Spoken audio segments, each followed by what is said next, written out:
Hello friends, most important civil engineering topics में 250 को numbers points तक हमने कर लिए थे। इस वीडियो में हम 251 नंबर पॉइंट से स्टार्ट करेंगे। इस वीडियो को स्टार्ट करने से पहले हमारे चैनल को जल्दी से सब्सक्राइब कर दीजिए, लाइक कीजिए एंड कमेंट कीजिए। तो देखिए 251 नंबर पॉइंट क्या कहता है। इंपॉर्टेंट पॉइंट्स हैं। राजस्थान अधीनस्थ बोर्ड का जो JEN का एग्ज़ाम है उसके लिए मोस्ट इंपॉर्टेंट टॉपिक्स मैं आपको बता रहा हूँ। 15 पार्ट अब तक कर चुके हैं। ये 16 नंबर पार्ट नंबर 16 में 251 नंबर पॉइंट से स्टार्ट कर रहे हैं हम। दोस्तों 251 नंबर पॉइंट है आपका target mean strength of concrete mix. Concrete mix की टारगेट मीन स्ट्रेंथ निकालने के लिए जो फॉर्मूला होता है FT बराबर में XFCK प्लस में KS। अपन इसमें नॉर्मल डिस्ट्रीब्यूशन करो जब अपन ड्रॉ करते हैं इसके लिए, यहाँ जो K की वैल्यू होती है 1.65 लिखते हैं अपन, 1.65S लिखते हैं। बहुत जगह आपने ऐसा फॉर्मूला देखा होगा FCK प्लस 1.65S या FCK माइनस 1.65S, ये देखा होगा। नॉर्मल डिस्ट्रीब्यूशन कब से करते हैं, जिसमें कहते हैं कि 95% आपके फेल नहीं होते। 5% रिजल्ट जो 100 क्यूब में से 95% आपके फेल नहीं होंगे। 5% रिजल्ट एक्सेप्टेड टू फॉल, ये आपने पढ़ा होगा। वहाँ पे टारगेट मीन स्ट्रेंथ का फॉर्मूला होता है FT के बराबर FCK प्लस में KS होता है। KS द प्रोबेबिलिटी फैक्टर होता है 1.65 होता है जो, और ऐसे द स्टैंडर्ड डेविएशन और FCK द कैरेक्टरिस्टिक्स स्ट्रेंथ होती है। ओके, ये आपको याद रखना है। 252 नंबर पॉइंट देखिए आपका एडमिक्सर आपको गिवन है और उन एडमिक्सर कंक्रीट पे क्या एक्शन करते हैं। ठीक है, तो कैल्शियम लिग्नोसल्फाइड एक क्या है, सुपर प्लास्टिसाइजर है, और सुपर प्लास्टिसाइजर को हम वाटर रिड्यूसर भी बोलते हैं। तो कैल्शियम लिग्नोसल्फाइड एक एडमिक्सर का नाम है जो आपका वाटर रिड्यूसर है। और यदि आपसे पूछा जाए कि सुपर प्लास्टिसाइजर क्या होते हैं, तो सुपर प्लास्टिसाइजर वाटर रिड्यूसर होते हैं, जिसका एक एग्जाम्पल है कैल्शियम लिग्नोसल्फाइड। एल्युमिनियम पाउडर एक एयर एंटरिंग एजेंट है। टार्ट्रिक एसिड एक रिटार्डर है। टार्ट्रिक एसिड एक रिटार्डर है। जिप्सम भी एक रिटार्डर है। ये सेटिंग टाइम को बढ़ा देते हैं। ठीक है।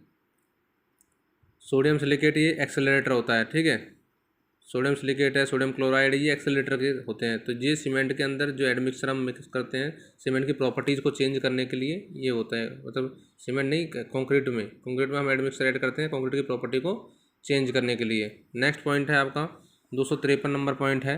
253 नंबर पॉइंट में लिखा है, if the finance modulus of aggregate sample is 1, किसी भी एग्रीगेट का सैंपल का फाइनेस मॉडुलस 1 है, it means the first sewer, मतलब फर्स्ट सीव में ही वो रह जाता है।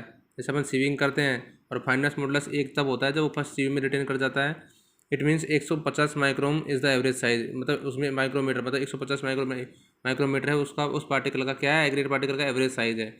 यदि फर्स्ट सीव के अंदर फाइनेस मॉडुलस फर्स्ट सीव के अंदर रिटेन करता है, फाइनेस मॉडुलस का 1 होगा और उसमें एवरेज साइज ऑफ पार्टिकल कितना होगा, 150 माइक्रोमीटर।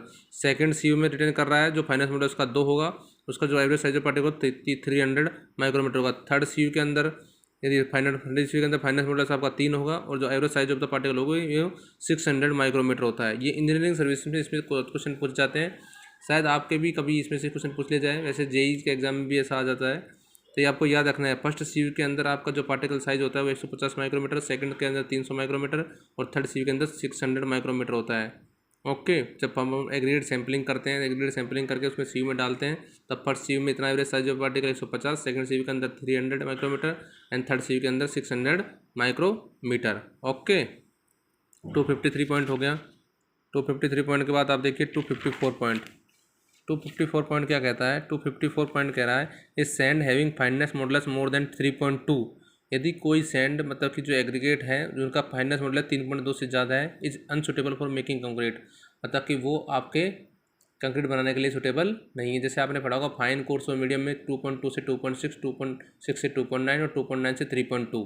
फाइन के लिए 2.2 से 2.6, कोर्स के लिए 2.6 से 2.9, मीडियम के लिए 2.9 से 3.2 होता है। और 3.2 से ज़्यादा यदि किसी का फाइनेस मॉडुलस होता है, it is the unsuitable for making concrete, वो वाला एग्रीगेट से होता है जो आपका कंक्रीट बनाने के लिए अनसुटेबल होता है। ठीक है, 254 नंबर पॉइंट हो गया। 255 नंबर पॉइंट देखिए, split tensile test and compressive strength test both is conducted on cylindrical and cubical specimen, मतलब कोई भी सिलेंड्रिकल और क्यूबिकल स्पेसिमेन पे हम दोनों टेस्ट अप्लाई कर सकते हैं। Split tensile test and compressive strength test both test are applicable या कंडक्टेड ऑन सिलेंड्रिकल स्पेसिमेन होगा या कोई भी, या फिर क्यूबिकल स्पेसिमेन, दोनों पे हम दोनों टेस्ट कर सकते हैं। मतलब एक टेस्ट इन दोनों पे भी कर सकते हैं, ये वाला टेस्ट इन दोनों पे भी हम कर सकते हैं। 256 नंबर पॉइंट देखिए, द प्लास्टिसिटी मतलब कि वर्केबिलिटी इज लॉस्ट, मतलब कि lost with time, workability time के अकॉर्डिंगली कम होती चली जाती है, mainly because of the loss of moisture due to evaporation. Plasticity है या वर्केबिलिटी जो भी है वो लॉस होती है with the time, because because of the loss of moisture due to evaporation, मतलब मॉइस्चर कंक्रीट के अंदर से मॉइस्चर ड्यू टू टाइम आपका इवेपोरेट होकर चले जाएगा, इससे आपकी वर्केबिलिटी क्या हो जाएगी, कम होती चली जाएगी ना। तो वर्केबिलिटी या प्लास्टिसिटी कुछ भी बोल सकते हैं। नेक्स्ट पॉइंट है आपका 257 सुपर प्लास्टिसाइजर। जो मैंने अभी बताया था सुपर प्लास्टिसाइजर होते हैं कैल्शियम लिग्नोसल्फेट, जो आपने अभी बोला था वाटर रिड्यूसर होते हैं।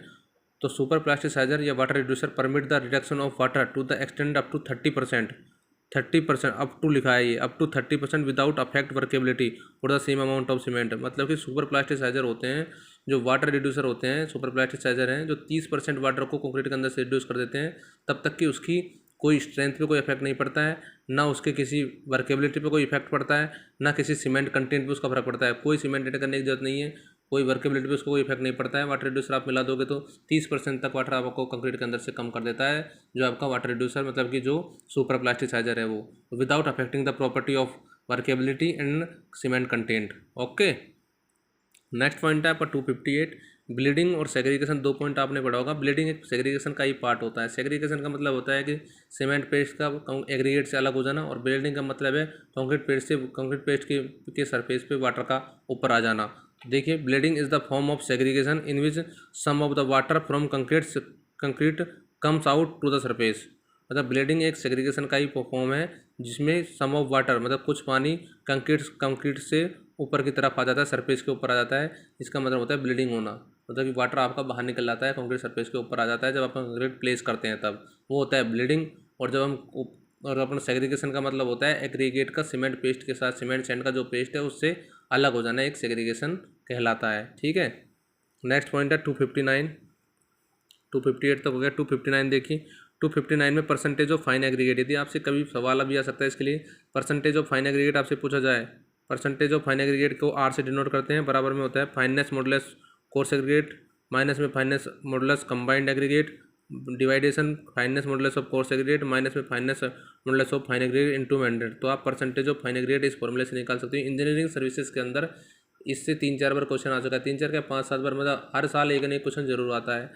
तो ये कभी कभी जेई के एग्जाम में भी यदि ऐसा हो आ जाए तो आप इसे कर सकते हो। ठीक है, नेक्स्ट है 260 number point. For hand compaction of heavily reinforce concrete high workability 100 to 150 mm is required. मतलब फॉर हैंड कॉम्पैक्शन, किसी हेविली रेनफोर्स कंक्रीट का यदि हैंड कॉम्पैक्शन किया जा रहा है तो उसमें हाई वर्केबिलिटी की आवश्यकता होनी चाहिए। हाई वर्केबिलिटी होती है 100 से 150 mm।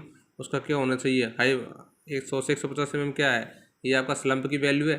ठीक है, हाई वर्केबिलिटी के लिए स्लम्प वैल्यू 100 से 150 वैल्यू होनी चाहिए जब आप हैंड कॉम्पैक्शन करते हैं हेविली रेनफोर्स कंक्रीट का। तो याद रखिए, और hand compaction of heavily reinforce concrete high workability 100 से 150 mm is required.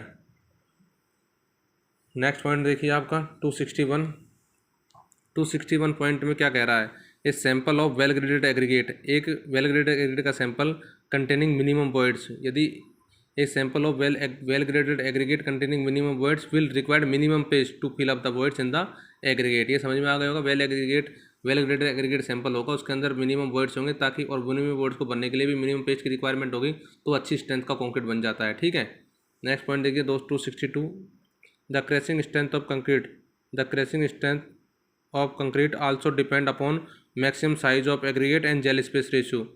The crushing strength of concrete की crushing strength of concrete depend करता है मैक्सिमम साइज ऑफ एग्रीगेट पे एंड जेल स्पेस रेशियो पे डिपेंड करता है। नेक्स्ट पॉइंट है 263 initial tangent modulus of shear stress strain curve of concrete.